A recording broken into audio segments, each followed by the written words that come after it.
Pembacaan Alkitab pada hari ini diambil dari 1 Korintus pasal 4 ayat yang ke-6 sampai dengan ayat 13. Demikian firman Tuhan.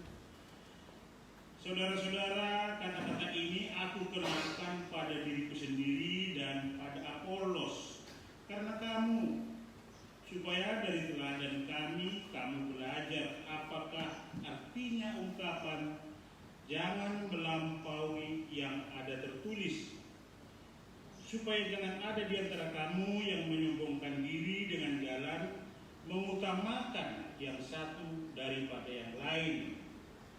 Sebab siapakah yang menganggap engkau begitu penting, dan apakah yang engkau punyai yang tidak engkau terima?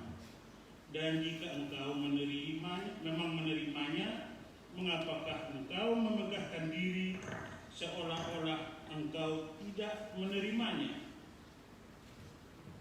Kamu telah kenyang, kamu telah menjadi kaya, tanpa kami kamu telah menjadi raja. Alangkah baiknya kalau benar demikian, bahwa kamu telah menjadi raja, sehingga kami pun turut menjadi raja dengan kamu. Sebab menurut pendapatku, Allah memberikan kepada kami, para rasul, tempat yang paling rendah, sama seperti orang-orang yang telah dijatuhi hukuman mati.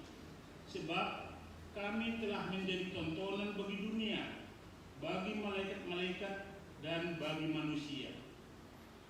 Kami bodoh oleh karena Kristus, tetapi kamu arif dalam Kristus. Kami lemah, tetapi kamu kuat. Kamu mulia, tetapi kami hina. Sampai pada saat ini kami lapar, haus, telanjang, dipukul, dan hidup mengembara. Kami melakukan pekerjaan tangan yang berat. Kalau kami dimaki, kami memberkati. Kalau kami dianiaya, kami sabar. Kalau kami difitnah, kami tetap menjawab dengan ramah. Kami telah menjadi sama dengan sampah dunia, sama dengan kotoran dari segala sesuatu, sampai pada saat ini. Sampai di situ pembacaan firman Tuhan. Hendaklah firman Tuhan dengan segala kekayaannya diam di antara kamu dan ucaplah syukur kepada Allah.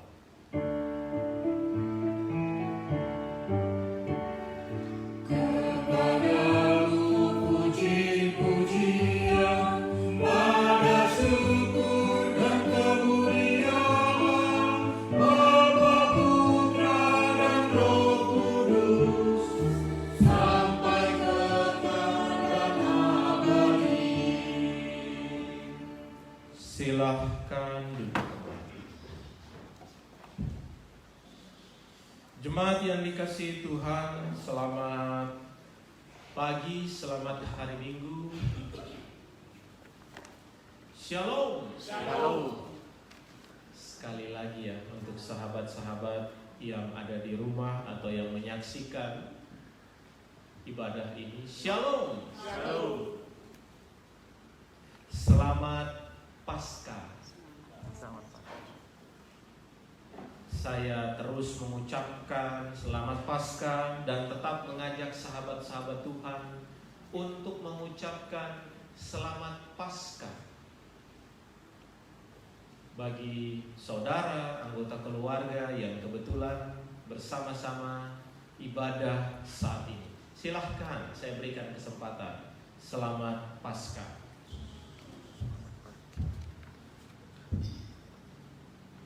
Seperti yang sudah-sudah saya selalu ingatkan, dengan mengucapkan selamat Paskah ini bukan sekedar menyampaikan salam, tetapi menyampaikan keyakinan kita.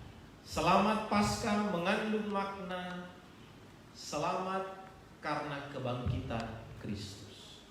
Itu berarti pemahaman ini bukan hanya berlaku dulu atau hari ini saja, tetapi berlaku terus sampai selama-lamanya. Selamat karena kebangkitan Kristus. Dengan mengucapkan ini setiap hari, saya percaya perlahan tetapi pasti, mungkin waktunya lama tapi tidak terlambat, kita semua, dunia ini akan selamat karena kebangkitan Kristus, karena karya Kristus, karena kasih karunia Tuhan Yesus yang bangkit. Sahabat-sahabat Tuhan, saya juga tidak pernah lupa untuk mengingatkan bahwa Allah memberkatimu, Allah mengasihimu, Allah mencintaimu, dan Allah punya rencana yang baik dalam kehidupanmu. Saya tidak pernah bosan mengingatkan hal ini karena Allah pun tidak pernah bosan-bosan dan jemu-jemu dalam memberkati, mencintai kita, dan mempersiapkan rencana terbaik bagi kehidupan kita. Ingatlah hal-hal ini, dan lebih baik lagi jika dipercaya tanpa ragu hari demi hari.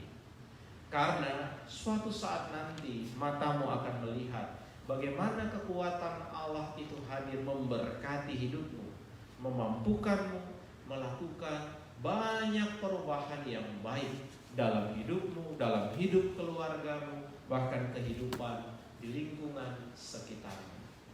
Ingat, tetapi yang paling utama, percayai.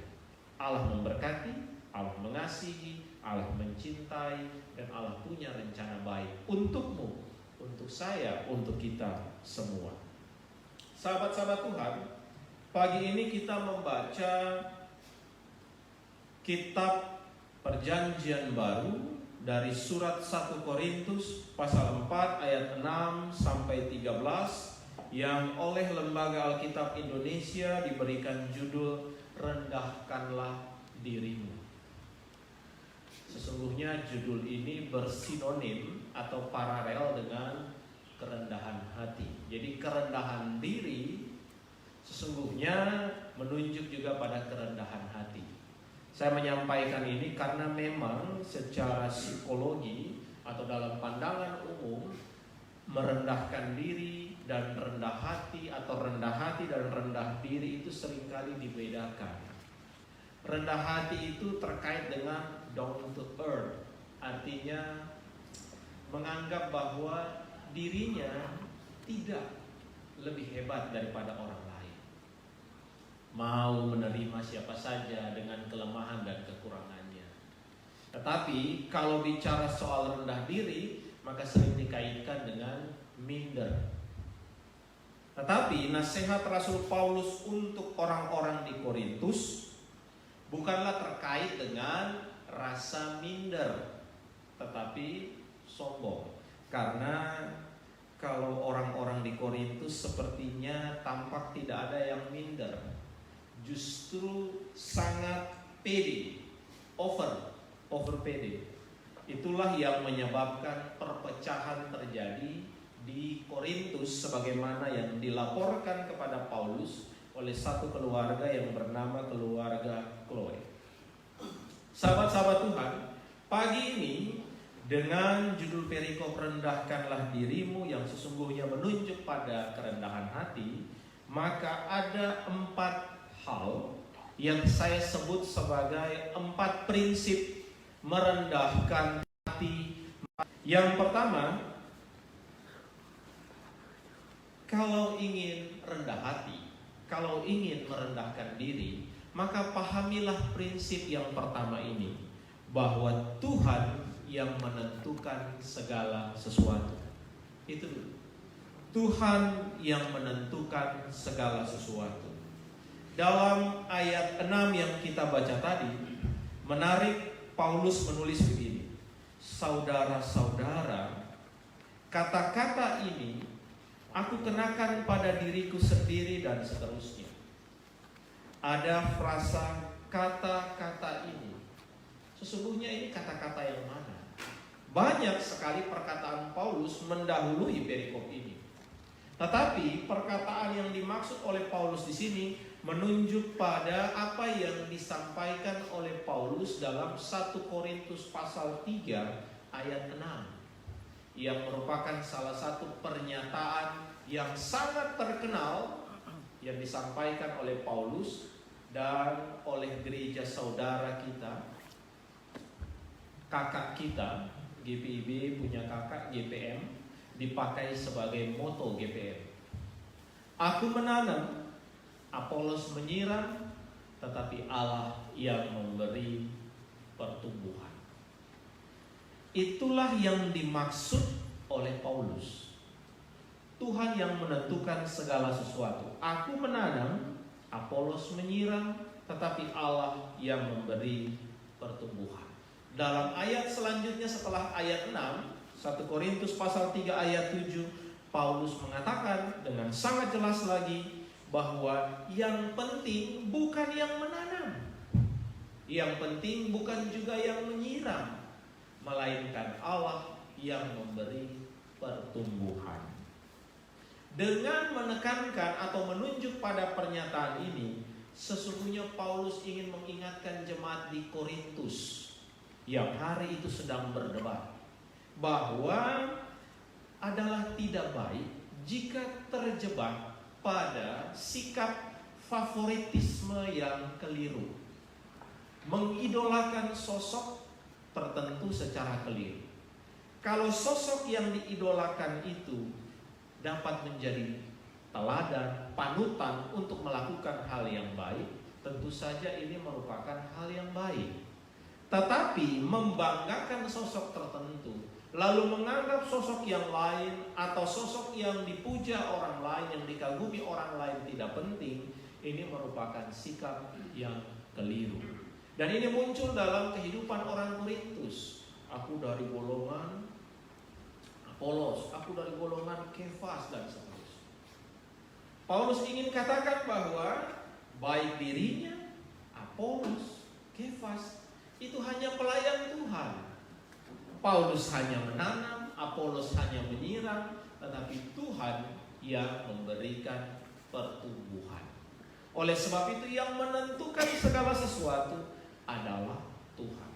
Lebih jauh daripada itu, bukan sekedar mengingatkan tentang sikap favoritisme yang keliru, Paulus juga mengingatkan orang-orang di Korintus dan semua orang yang membaca suratnya ini bahwa tidak ada yang lebih tinggi daripada Allah. Allah yang menentukan segala sesuatu. Sahabat-sahabat Tuhan, hari ini saya tidak ingin mengatakan bahwa hari ini banyak orang yang sombong.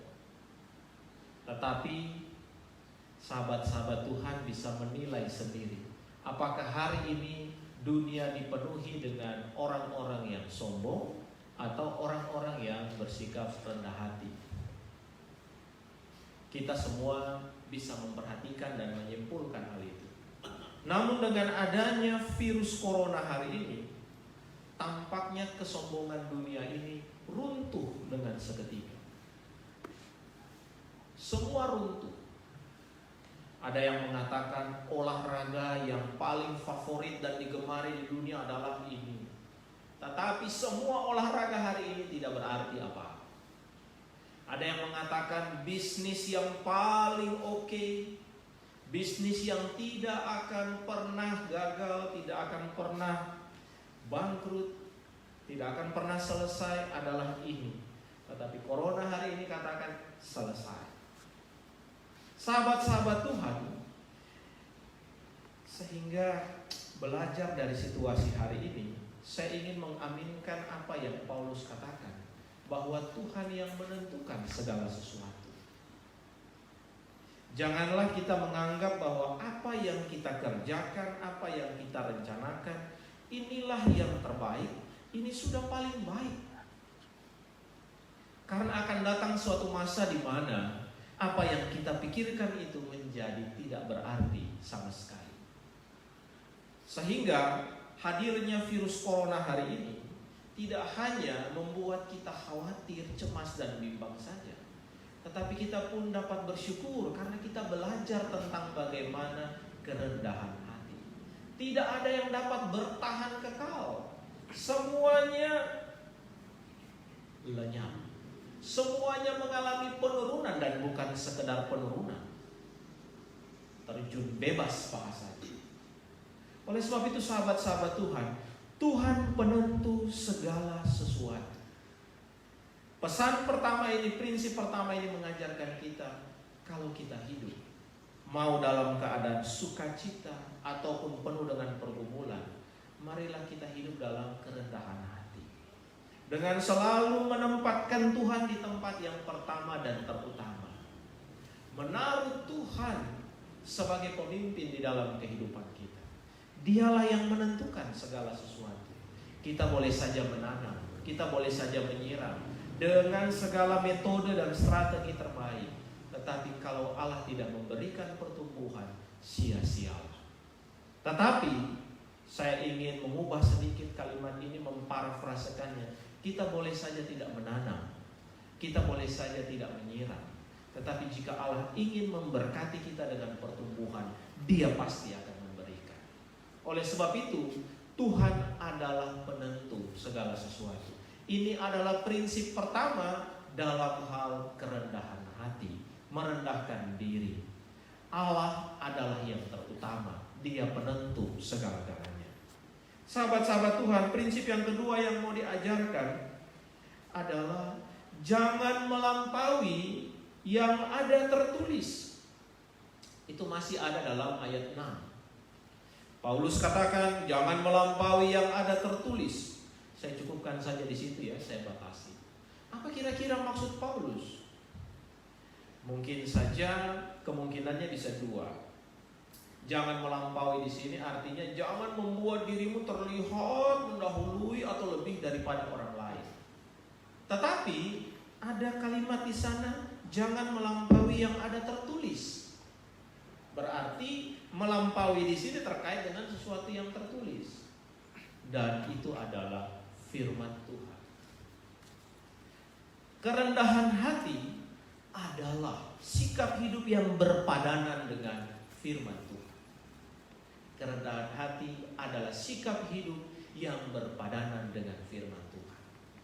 Selain kerendahan hati, kesombongan, keangkuhan, tinggi hati, itu yang namanya melampaui yang tertulis. Paulus ingin katakan bahwa ketika engkau menganggap dirimu melampaui yang lain, lebih hebat, lebih dahulu daripada orang lain, maka sesungguhnya engkau bukan saja melampaui orang lain, tetapi melampaui firman Tuhan itu sendiri. Ketika engkau menganggap dirimu lebih tinggi daripada orang lain, lebih tinggi daripada sesamamu, maka sesungguhnya engkau bukan saja lebih tinggi dari sesamamu, tapi lebih tinggi dari firman Tuhan. Karena nasihat Paulus, jangan melampaui ada yang tertulis. Sehingga sahabat-sahabat Tuhan, kerendahan hati adalah sikap yang berpadanan dengan firman Tuhan. Untuk itulah kita harus melakukannya. Dalam pasal sebelumnya, 1 Korintus pasal 3 ayat 17 dan 1 Korintus pasal 3 ayat 23, Paulus bahkan mengajarkan di sana, engkau adalah bait Allah, engkau adalah milik Kristus. Sehingga ketika engkau melakukan sikap dan perbuatan yang melampaui, mendahului, lebih tinggi dari orang lain, maka sesungguhnya engkau melampaui tugas-tugasmu. Engkau adalah bait Allah. 1 Korintus 3 ayat 17. Dan bait Allah, rumah Allah, di dalamnya tidak ada tinggi hati, kesombongan. Yang ada hanyalah kerendahan hati dan juga merendahkan diri. Sama seperti Kristus yang adalah Tuhan merendahkan diri, demikian pun setiap anak-anak Tuhan, setiap pengikut Kristus. Jadi sahabat-sahabat Tuhan, prinsip yang kedua ini ingat dengan benar. Jangan melampaui ada yang tertulis. Setiap sikap yang bertolak belakang dengan rendah hati, sombong, itu adalah sikap yang bukan hanya merasa diri lebih tinggi daripada sesama, lebih tinggi daripada orang-orang tertentu, tetapi juga lebih tinggi daripada yang tertulis, lebih tinggi daripada Allah sendiri.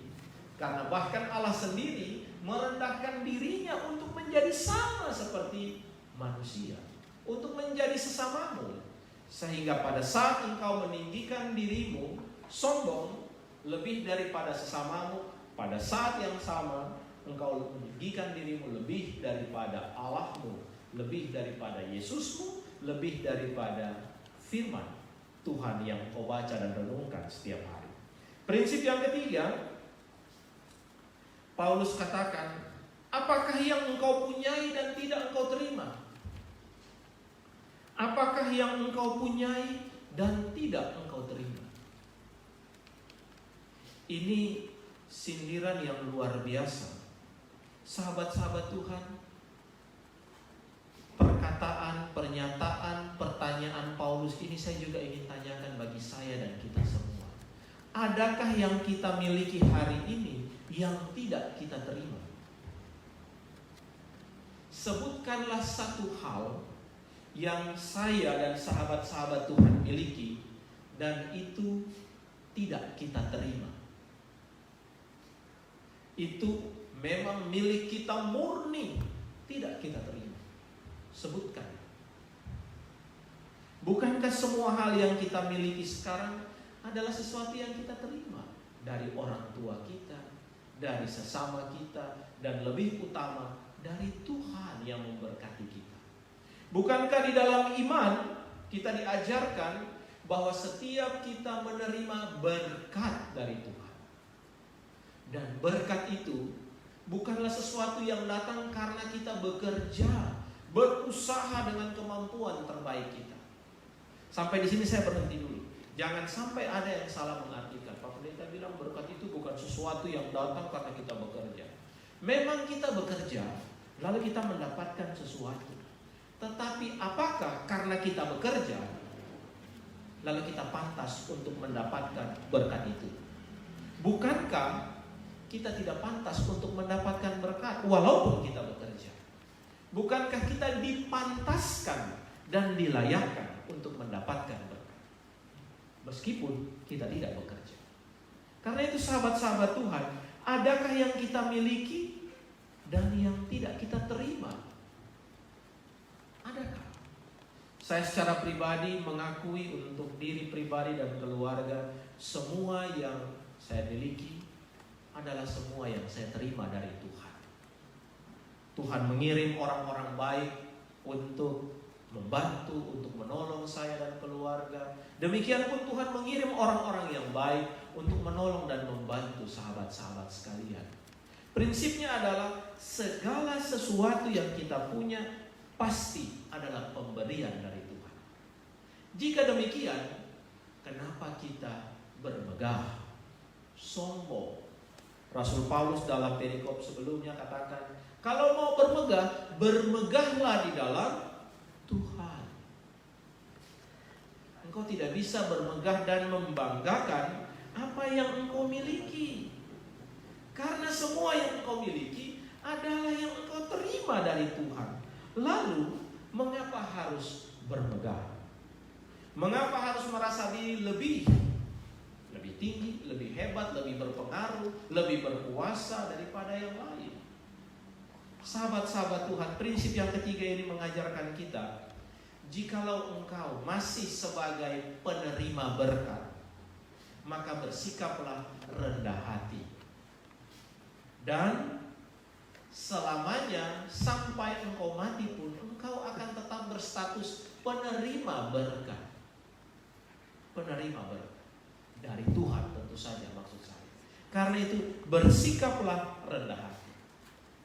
Nah, sikap rendah hati yang bisa diwujudkan karena saya penerima berkat dari Tuhan, saya bersikap rendah hati salah satunya juga dengan menjadi pemberi berkat bagi orang-orang yang susah. Itu bisa dilakukan demikian. Tetapi pagi ini saya cukupkan hanya pada kerangka merendahkan diri, rendah hati. Karena itu penting untuk menyadari status kita, posisi kita adalah penerima. Penerima. Nah, untuk hal ini saya ingin berikan catatan sedikit sahabat-sahabat Tuhan. Ingatlah selalu bahwa kita adalah penerima berkat. Mengingat ini akan membuat kita rendah hati. Saya tidak bisa berbuat apa-apa. Saya memang bekerja, saya memang berusaha, tetapi saya menerima berkat dari Tuhan. Saya dipantaskan, dilayakkan oleh Tuhan. Di sisi yang lain, dengan mengingat bahwa saya adalah penerima berkat Tuhan, maka ini menjadi satu kekuatan bagi kita, sahabat-sahabat Tuhan. Misalnya, dari pemerintah itu sudah menetapkan nama-nama penerima bantuan. Memang kadang-kadang sahabat-sahabat Tuhan ada juga penyelewengannya. Tetapi biasanya yang saya mau katakan adalah jikalau ada nama yang ditetapkan untuk menjadi penerima, pasti dia akan menerima.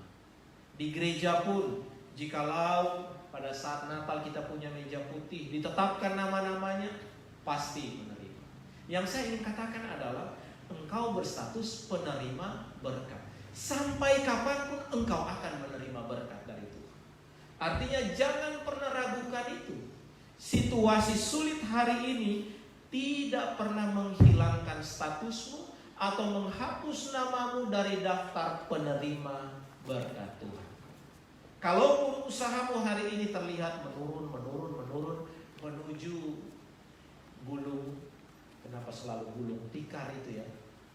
Itu mesti juga dicari. Kenapa gulung tikar? Kenapa tidak gulung karpet? Nah, tapi menurun menuju gulung tikar. Mungkin hari ini engkau kehilangan pekerjaan, lalu penghasilan pun berkurang. Mungkin hari ini biasanya engkau punya beberapa sumber pendapatan, tetapi tinggal satu karena yang lain hilang. Tetapi situasi itu pun tidak akan pernah menghapuskan namamu dari daftar penerima berkat Tuhan.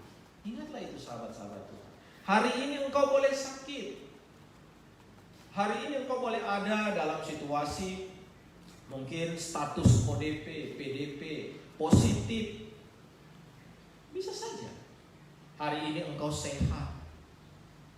Tetapi semua keadaan itu tidak akan pernah mengubah apapun. Namamu tetap tercatat, statusmu adalah penerima berkat Tuhan. Itu berarti suatu saat berkat Tuhan pasti diterima. Saya ingin menyampaikan ini untuk menguatkan sahabat-sahabat sekalian. Engkau adalah penerima berkat Tuhan. Berarti cepat atau lambat engkau akan menerima berkat itu. Situasi sulit apapun tidak akan pernah bisa membuat berkat Tuhan terhalang atau gagal engkau terima. Tidak mungkin. Engkau pasti akan menerima berkat itu. Satu-satunya yang bisa menggagalkan berkat Tuhan hadir dalam hidupmu adalah kesombongan dan tinggi hati. Karena engkau penerima, bagaimana mungkin engkau menyombongkan diri? Selama rendah hati, maka engkau akan tetap seperti itu. Engkau dijamin, diberkati, engkau akan menjadi penerima berkat Tuhan. Tapi Pak Pendeta, saya juga ingin menjadi seorang pemberi. Saya tidak berbicara dalam relasi dengan sesama. Saya bicara dalam relasi iman kita dengan Tuhan. Engkau adalah penerima berkat dari Tuhan, dan sampai kapanpun akan tetap begitu. Karena itu rendah hatilah, rendahkan dirilah. Dan salah satunya tadi saya sudah katakan, bisa juga dengan menolong sesama. Prinsip yang terakhir, yang keempat yang diajarkan Paulus, ini luar biasa indah juga. Paulus menyindir orang-orang di Korintus dengan berkata, segala sesuatu yang engkau pikirkan tentang dirimu dan itu menjadikanmu lupa diri, maka sesungguhnya itu kenyataan yang sementara dan semu. Saya mengalimatkannya demikian. Ungkapan Paulus yang asli itu kira-kira begini. Kamu telah kenyang, kamu telah menjadi kaya. Ayat 8 sahabat-sahabat Tuhan. Tanpa kami, kamu telah menjadi raja. Kamu telah kenyang, kamu telah menjadi kaya. Tanpa kami, tanpa Paulus, kamu pun telah menjadi raja. Lalu Paulus katakan, alangkah baiknya kalau benar demikian. Sahabat-sahabat Tuhan, sesungguhnya sindiran ini memiliki paralel dengan apa yang disampaikan kepada jemaat di Laodikia, sebagaimana yang dicatat dalam kitab Wahyu. Sahabat-sahabat Tuhan boleh buka Wahyu pasal 3 ayat 17. Wahyu pasal 3 ayat 17.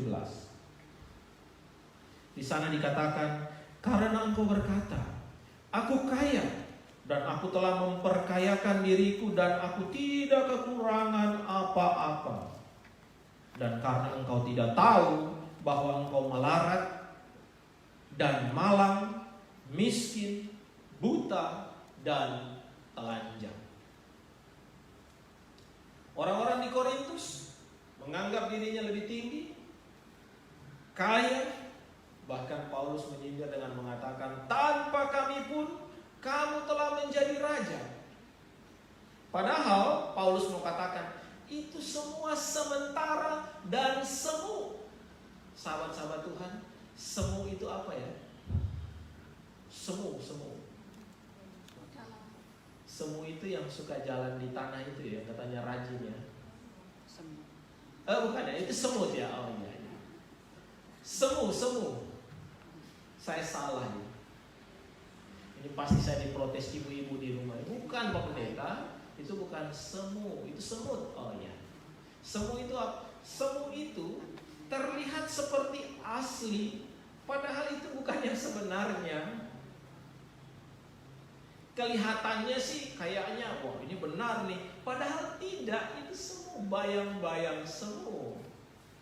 Sahabat-sahabat Tuhan, prinsip yang keempat ini Paulus ingin katakan bahwa jika jemaat di Korintus dan jika anak-anak Tuhan berpikir dia sudah kaya, hebat, lebih daripada yang lain, maka sebetulnya itu hanya kenyataan sementara dan semu.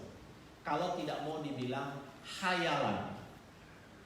Memang betul sahabat-sahabat Tuhan, saya punya mobil 5, itu bukan khayalan. Betul, itu kenyataan. Bisa dipegang, mobil 5, rumah 5. Saya tidak lanjut lagi, nanti semua serba 5 kan bahaya. Dan itu semua bisa dilihat, bisa dipegang. Memang betul. Tetapi sahabat-sahabat Tuhan, itu kenyataan semu.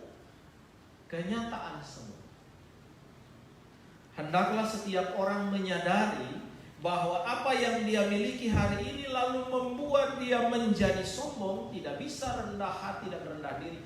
Itu semua semu, sementara. Adakah sesuatu yang dari dunia ini yang tidak akan rusak, tidak akan binasa? Mungkin karena kecantikan, karena ketampanan membuat seseorang tinggi hati. Adakah ketampanan dan kecantikan yang bertahan sepanjang masa? Jadi sahabat-sahabat Tuhan, semua itu sementara semua. Kalau pakai apa yang Yohanes tuliskan untuk jemaat Laodikia, kalau engkau berpikir sesuatu yang engkau miliki lalu itu membuatmu kaya, hebat, lebih daripada yang lain, maka sesungguhnya engkau tidak tahu engkau sedang buta, telanjang, dan melarat. Itu kata kitab Wahyu.